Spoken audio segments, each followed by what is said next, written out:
आसमा साहिबा, कैसे देख रही हैं? बहुत ही बारीक बीनी से जांच पड़ताल की गई, तमाम सबूतों को मद्देनजर रखते हुए ये फैसला सामने आया है। जी बहुत बहुत शुक्रिया। मेरा ख्याल है कि ये बहुत अहम फैसला, ज़ाहिर है कि इससे पहले भी मिलिट्री कोर्ट्स ने दिए हैं फैसले, कुछ 10 के करीब 10 साल मैक्सिमम और 2 साल से ज़ायद सजाएं थी। ये सारी की सारी 25 लोगों को ये पहले सजा हुई है और अभी आज एक बड़ा फैसला आया है जिसमें कि 10 लोग और हैं, 10-10 साल की इसके अंदर सजा है, 7 के करीब। तो ये एक, इसको अगर देखा जाए तो ये काफ़ी इसकी एक्सपेक्टेशन भी थी और जाहिर है कि GHQ हमले के अंदर जो मुलव्विस लोग थे उनको सजाएं दी गई हैं। और जैसे मुझसे पहले बात हो रही थी कि ये देर से सजाएं सुनाई गई हैं, अगर फौरी सजाएं सुनाई जाती, इनको 24 घंटों के अंदर सजा मिलती तो ज़ाहिर सूरत हाल मुख्तलिफ होती। अब एक इंटरनेशनल प्रेशर जो है वो डेवलप हो चुका है, गो कि पहली बार ये पाकिस्तान के अंदर मिलिट्री कोर्ट्स के अंदर सजाएं नहीं हो रही, लेकिन एक अनयूजुअल सा प्रेशर है जो कि पाकिस्तान के ऊपर है इस तनाजुर के अंदर। तो आप जैसे अभी बरतानिया की मिसाल दी जा रही थी कि वहाँ पे किस तरह से देखा गया, फिर कैपिटल हिल पे जब हमला हुआ तो उस वक्त किस तरह से सजाएं दी गई। तो बाहर की दुनिया के स्टैंडर्ड्स अपने लिए अलग हैं, दूसरी लोगों के लिए अलग हैं, मगर हमें अपने हाउस को भी देखना है कि हमारे लिए क्या बेहतर था। तो हमारे लिए अगर हमारी अदालतें जो कि सिविलियन अदालतें हैं वो इसके ऊपर बाकायदा अमल दरामद करती और वो इन लोगों को कैफरे किरदार तक पहुंचाती तो जाहिर है कि मसाइल ना होते। मिलिट्री कोर्ट बहरहाल कोई सल्यूशन नहीं है, लेकिन उसके बावजूद ये जो मामला अभी देखने को आ रहे हैं सामने और जो जिस तरह के ये हमले थे 9 मई को, ये इस तनाजुर में देखा जाए तो अब ये कहा जा सकता है कि ये बहुत अहम फैसले हैं जो कि मिलिट्री कोर्ट ने दिए हैं। अब आने वाले दिनों में जाहिर है इसी के मद्देनजर रखते हुए इसको बहुत सी पाकिस्तान पे सख्तियां होंगी। आपने सुना जो GSP प्लस के हवाले से भी एक तलवार लटका दी गई है, यूरोपीय यूनियन के हवाले से भी, और इसके अलावा भी अमेरिका और बरतानिया से इसके खिलाफ जो है बाकायदा रद्द अमल आ रहा है। तो आज के दिन के हिसाब से और इसमें खास करके इमरान खान साहब के जो भांजे हैं हसन न्याजी, उनको भी 10 साल की कैद जो है वो सुनाई दी गई है। और इसका जो प्रोसेस है वो यही है कि अब ये आगे नहीं जा सकते, किसी भी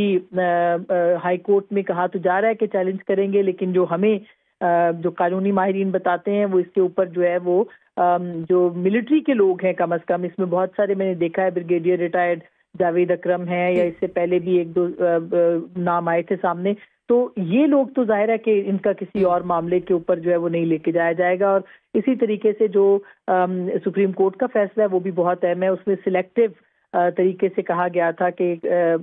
मिलिट्री कोर्ट के अंदर कौन से मुकदमात हैं और किस तरह से उसको सुना जाए और किया जाए, वो भी एक ओवरऑल पिक्चर नहीं है, यानी कि सिलेक्टिव बेसिस के ऊपर जो है वो केसेस जो हैं वो सिविलियन कोर्ट्स में जा सकेंगे उस फैसले की रोशनी में, अदरवाइज ये बहुत मुश्किल होगा। तो मेरा ख्याल है कि आज एक मरहला हुआ है, कुल कितने लोग हैं अभी धीरे धीरे ये सारी जो तफसीलात हैं, जो सारे फैसले हैं, ये भी सामने आ जाएंगे। और अच्छा आसमा साहिबा, जो इस हमले के 9 मई के जो मास्टरमाइंड थे, आपको लगता है उनके भी सजा के दिन करीब आ रहे हैं या उनको भी सजाएं सुनाई जा सकती हैं आने वाले दिनों में?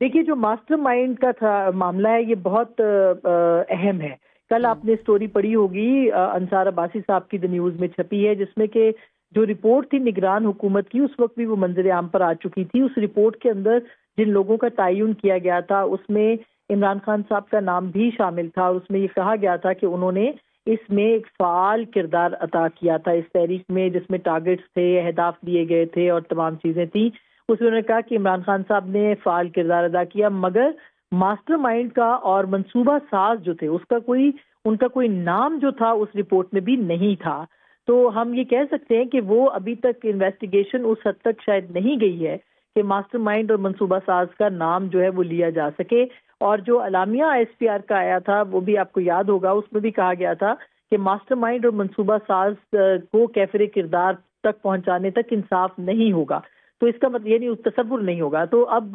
जाहिर है कि ये बहुत अहम मामला है और इसी के बाद जो है आपने देखा कि एक बैनुल-अक़वामी सतह के ऊपर पाकिस्तान पे प्रेशर भी बढ़ा, तो अब वो मंसूबा साज और मास्टरमाइंड जो हैं उनका तयन भी हो पाएगा या नहीं हो पाएगा, ये अब देखना बहुत ज़रूरी है। لیکن جو اس میں پاکستان تحریک انصاف کے لوگوں کے نام آئے تھے یا جو ان کے مختلف ملزمان کے اوپر جو الزامات تھے ان کی بنیاد کے اوپر کہا گیا کہ اتنے 34 الگ ملزمان تھے، پھر اسی طرح سے 51 اس طرح کی ایک پوری فہرست جو تھی اس پوری رپورٹ میں شائع کی گئی تھی، لیکن اس میں منصوبہ ساز اور ماسٹر مائنڈ جو ہے ان کا تعین نہیں تھا۔ تو اب یہی دیکھنا ہے کہ کیا یہ انویسٹیگیشن اس حد تک پہنچ جائے گی کہ جہاں پہ کہا جائے گا کہ کون کس نے پلان کیا اصل میں، اور کس نے اس کی جو